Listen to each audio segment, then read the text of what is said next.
Hello and welcome to the latest video and podcast from Fantasy Football Scout as we look ahead to Gameweek 24. My name is Joe and today I'm joined by Greyhead to see how the pundits and elite managers in the Great and the Good League are getting on. We'll also try and second guess their next moves. Welcome Greyhead, how are you?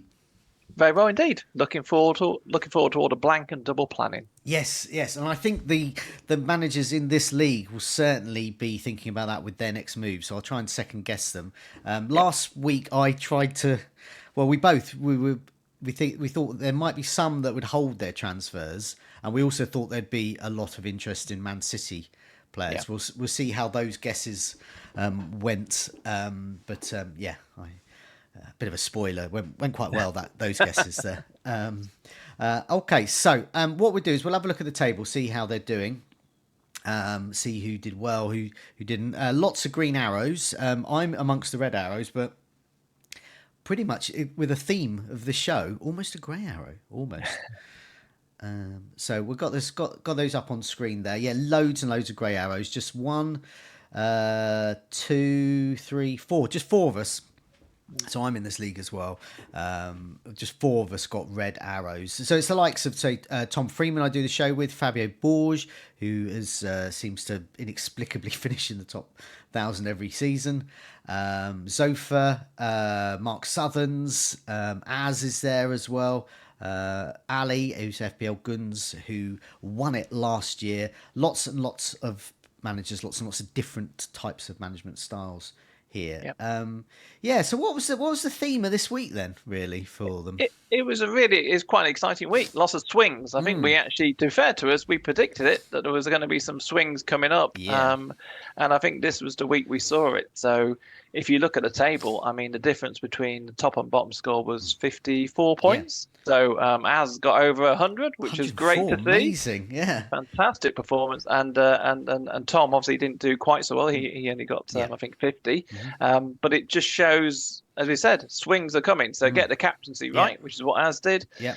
Make sure you had that Phil Foden in your team, and you were doing well. Yeah. A few with Watkins getting the manager there. Rich Flapjack on the Scout cast, who's not in this league. But he also was another one that Captain Watkins with great results there. Lots and lots with Haaland. Now last week it was just me, wasn't it, with Haaland? I only had Haaland, and we predicted many would go with this, and that's what's happened, hasn't it? They've all got Haaland in. There's 1, 2, 3, 4, 5, 6, 7, 8 of us. Not only got him in, captained him as well, but lots of De Bruyne captaincies as well. And a few Solankis, for example, Seb and John Ballantyne, captain Solanke as well. So real differences there. Mark Sutton's captain Gordon as well. So but Gordon wasn't alive for this one, unfortunately. Very good, very flash. So it was it was a good week because that's 6 different captaincy picks. So again, real spread. Yeah. Seb deserves credit. I think he captained Solanke, but he still got 90 odd points. That's amazing. So fair play, and he didn't have Haaland either. So again, really good in terms of what he achieved there. But it's it was a good week. I think it was highs and lows. Across the board, but again, it just goes to show. I think without Haaland, it made the captaincy decision a bit more interesting. And I think all those picks, you could say were good picks on paper or on spreadsheet, depending on what you use. But I think it was the Watkins captain, as Az who came through this week. And gradually, more and more are getting within the top 100k. Fabio and myself are within the top 100k, and then John's just outside there in top 200k, and as you said, got 104 points. Captain Watkins, and he's been like in the millions for most of this season, back into the top million, which is a great achievement from where he was. And so yes, I suspect he's going to be going up there. So I hope I don't plummet any further than the 473 places plummeted this week. Yeah, I did. Well, yeah, I think it was only a smallish drop, but I mean, yeah, Az did really well. He actually even benched Garnacho, so he had Garnacho first on his bench. So if he'd got him, good grief, where he would have gone. So no, he did I think it's about 680,000 green arrows. So again, a kind of a good sign that you shouldn't give up hope. No matter where you are, there's always a chance to catch. Let's see what transfers they made as well, this group of managers. So we mentioned Haaland has come in as well. We predicted that as well. I thought that there would be more, like myself, that would make no transfers because they wanted to go into 24 and 25 with 2 free transfers to have a bit of flexibility there. And so there's Ali, FPL Guns, myself, and I think that's it. Oh, and Tom Freeman. So it's 3 of us. So we were sort of I was a little bit right with that one. But yeah, it was really Haaland coming in. That was the big story. Yeah. So looking at these transfers and we'll look at the sort of template and how it might change in a sec. But that you mentioned Seb hasn't got Haaland. I'm sure he will. Yep. And so those without Haaland will start getting him for this week. And so ahead, possibly not in 24. I would imagine they would. But so at least by next week or 25, we're going to see everyone with Haaland. Yep. And we're going to see much more Liverpool as well. So I think the focus this week will be on Liverpool and Luton players as well. So myself and Mark, I think, are the only ones with Alfie Doughty. Yep, correct. I think that we're going to see some more Alfie Doughty owners in this league. It's going to start to be the template, I think. We might see the odd Ross Barkley, and we might see Adebayo as well. But I think it's going to be much more Jota's, Darwin's, Virgil van Dijk, I think. I'm certainly thinking of getting Van Dijk in. I'm even thinking of Alisson. So I'm starting to think some of these other managers might think that way as well. Perhaps if they haven't got Alexander-Arnold. But no, I think so. I mean, it's quite interesting because when you look at the majority of teams, I think most of them have got, say, 3, maybe 4 doublers. I think so. That's in their thinking. So definitely Liverpool, definitely hits this week. I see a lot of hits this week. Okay. So I think a lot of people will be looking to, like I say, get in early to get in Darwin, Jota. Alisson moves very good, as I think you've kind of said before, because it's that kind of goalkeeper you can hide it behind, and it doesn't take away or give you any pain when you get to the blank in game week 26. So I predict quite a few hits this week as they look to come in for Liverpool. Even Fabio, I think he'll be making a few hits this week because he's only got 2 at the moment, I think, for the double. So he'll be making his move this week. I mean, and a popular thing this week is obviously with the double game week in 25. So that's Luton, Liverpool, City, Brentford. Then Luton, Liverpool, Chelsea, Arsenal, blank in 26. They've got to navigate that. So they can't go too heavy on those assets. Meanwhile, Luton and Bournemouth then double in 28. And then there's a whole bunch of blank fixtures that we only know half the story of for Game Week 29. Yep. So that presents issues, I think, also this week. In terms of who's going to come in, it's going to be more City, more Liverpool, more Luton. But also who makes way. And I think that's going to be interesting. So Solanke, Palmer, Gordon, Bowen. These are the names of the players who are top transfers out from all managers. So I think this group of managers is going to follow suit. I think we might see Solanke ownership go down.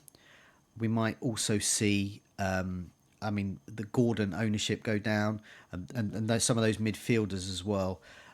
Bowen in particular might leave any teams that he's in at the moment. So that's going to be interesting. Palmer, I think, is the big one because he can really haul and he can do some damage, and he's against Crystal Palace.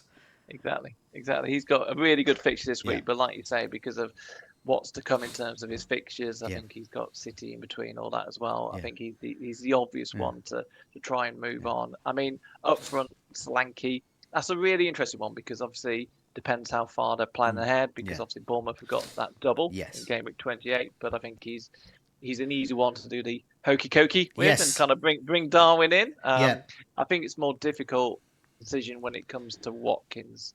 That'll really be the the upside chasers. We talked about last week who would be the ones that want to kind of gamble on that piece as well. But it's going to be interesting because also what plays into it is the strategy around that. So again, I think most people are kind of steering towards this kind of wild card 30-31. But I have seen some chatter around the fact that there might even be options to look at wildcard 27, which then means that more people might vote for. So again, it very much depends on the strategies they're going to take and how much they want to invest. I've seen a few people on social media saying that they're going to look to use chips actually for this period, maybe in the double game week or free hit in 26. I don't think many or any of these managers will do that. But do you think any could be using it? I just think they might hold it back because they'll see more advantage in using it later. I think the majority of these will hold it back. Like I said, I think most will end up going down that 30-31 route. I think we might get maybe the more maverick ones, like say, consider that wildcard 27 route. I had to say, I've seen some really good managers talking about wildcard 24 actually this week. Yes, get up, and that's going to be. I'm not sure any of those going to be in that position, but I'll see. I like to say, I think it's that maybe you never know. Maybe Fabio might surprise us because, like I say, he's not very well covered for what's to come. So maybe he'll either take a hit or two, or I'll go for the wild card. So but that's a bit of a punt for me to go for him. Yeah, I mean, I think. Well, let's put the template up. Okay. So I'll read out what the template was going into 23, and we can predict how it will change. So Dubravka was the top. He's in well over 70%, 7 out of 10 of these managers. So there's 18 managers here, so you can work out the maths there. So 70% of those. Pedro Porro is in over 80% of teams. Estupinan over half of the teams. Gabriel over 80%. Alexander Arnold in half of teams. Palmer in pretty much all teams, 94% there, which is pretty much all of them. Saka 88%, similar. Foden 94%. So lots either benefited from his 20 points or at least had them on the bench, but nevertheless Foden's in place. Watkins 100% owned. Haaland 70% of teams. So I think that's going to go up to 100%, if not this week, the next week. Solanke 70% of teams. Meanwhile, De Bruyne in a third of teams. Taylor still knocking around in a third of teams. Gordon in a third of teams. Areola in getting on for 8 out of 10 teams. How do you envisage this changing? What will this look like next week?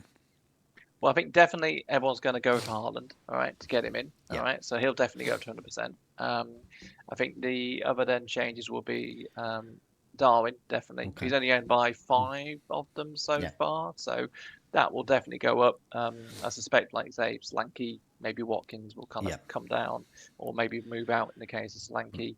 Jota will go up. He's only owned by 2 at the moment, which is Tom and Praz. So I think that he will go up. Whether or not he'll make the template, I'm not quite sure. But Palmer will be going out. There's no doubt about that. I think he's a sacrificial lamb, I'm afraid, that I can see moving out the template. And Gordon, because of the injury, a real shame because he was one of the most popular transfers last week. But then, look, that's how things change. That's how the landscape changed. Yeah, I mean, looking at this, Palmer and Solanke look like the ones most at risk. I think most will keep Watkins. I think we might see a couple remove Watkins.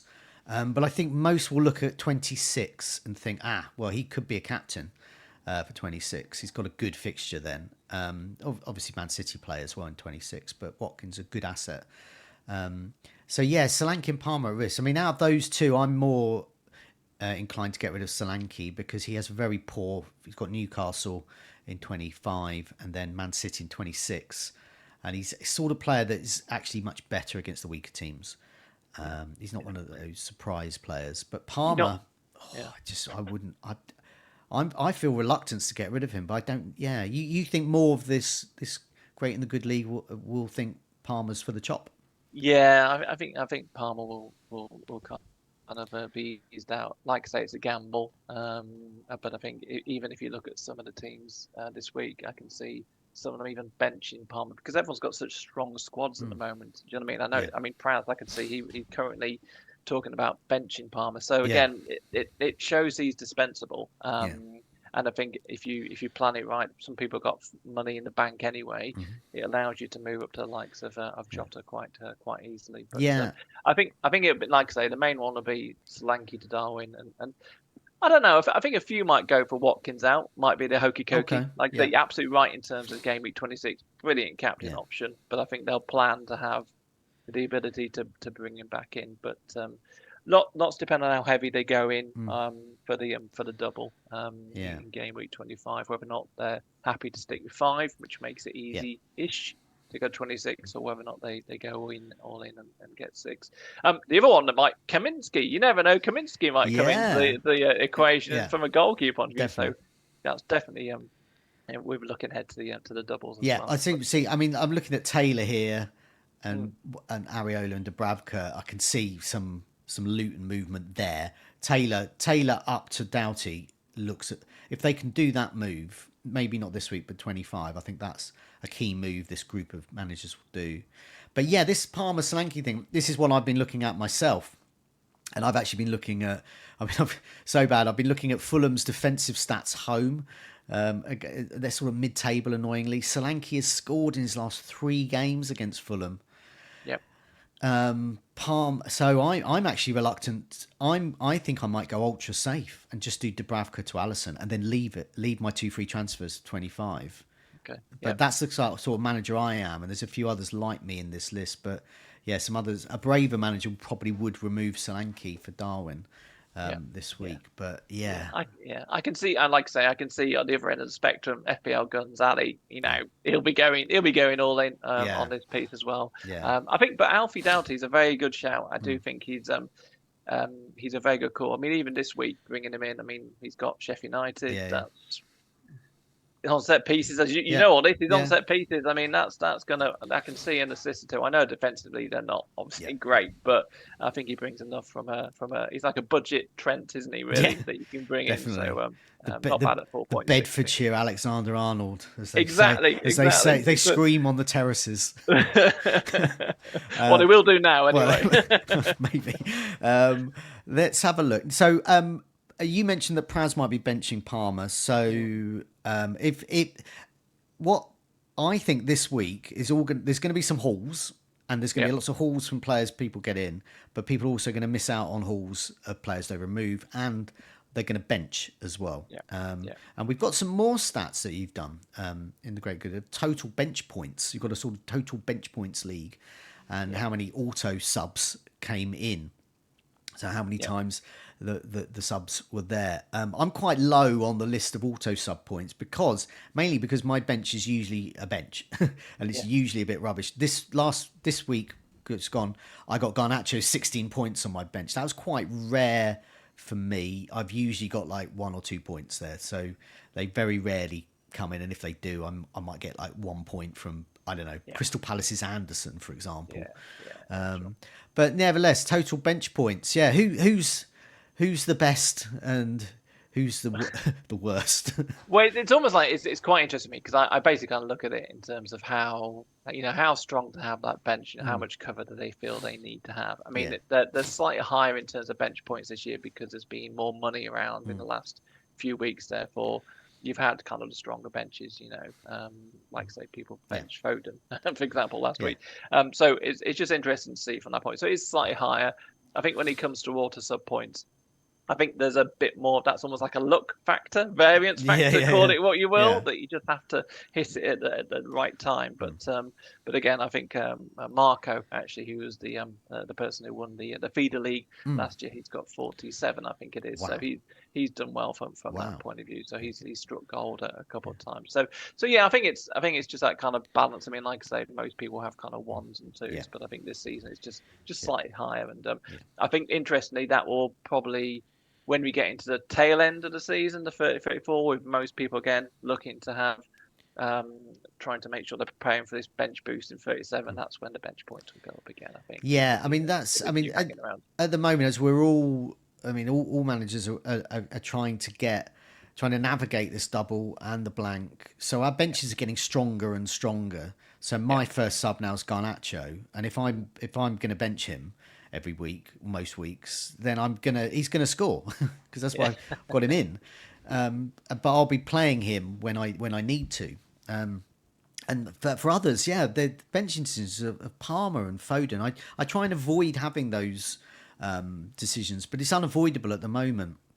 And yes, you're right. There's going to be plenty of bench points coming up soon as we prepare for using a bench boost and those types of things. So to sort of build up benches there. And I always remember I'm just saying where Mark is in this list, because Mark, when we used to do the Scoutcast, Mark Southerns, he was always good at getting bench points. Really, as Granville used to think it was jammy, but I always kind of liked it. Because he when he got bench points coming in, because it showed that he had a good bench and he had a good sub ready to go, and it also showed that that he had the sort of contingency plan should a player get rotated or get injured, and so he was aware of the sort of news of that, of what was going on. So I thought that was quite good there. So his total bench points is actually quite low here. 148 points, but that probably shows that there hasn't been that much rotation for him, because he's only got auto sub points 10, which is same as me, which is pretty low really, and that's low for him, I think. So that's just an interesting, just because of knowing some of the way these managers operate. But bench points was often his calling card. I think it was quite low for Mark this year. I mean, I think his overwhelming tactic this year has been all about the value. I mean, I know he's always chased the early transfers and before, but this year I've noticed a kind of market trend to really kind of like eke out every 0.1 he can do, which I think will probably pay dividend obviously later on in the season when we get to the end of season wildcard. So I think that's probably impacted some degree. Yeah, and 47 points come in from Marco, so well done to him getting those points. FPL General not too bad with 27, and FPL Harry with 23 there. Really, really interesting bunch of stats here. And I think bench points have been a bit, well, this is why you've done this table, because that's been the big theme of this week, and I think it will be for many more. Okay, I think we should wrap up now. We've got some good ideas about what the template can do, so we'll check in again next week, hopefully, to see whether we were right that Alfie Doughty, Kaminsky, lots of Luton, lots more Liverpool, and perhaps some Palmer and Solanke departures as well, and whether those predictions come true. But thanks so much for joining me. Go ahead. Just before we go, anything else you'd like to add, or we'll go? No, just okay. Obviously, just keep an eye. Obviously, do the full article in Scout, so keep an eye on that each week. I just dig a bit deeper, but as always, just wish everyone a good game week. Excellent. Thanks a lot for your time. Good luck in your game week, and good luck to everyone in this table, and good luck to everyone watching and listening with your game week. Do remember to press that like button as well. It does help us out. Do remember to subscribe, keep up to date with our latest videos and podcasts, and do check out any membership offers at fantasyfootballscout.co.uk. Have a look at there so you can get access to members area stats and all this type of articles and insight into the game and how the top managers and elite managers operate. Thanks a lot for your time. Take care. See you soon.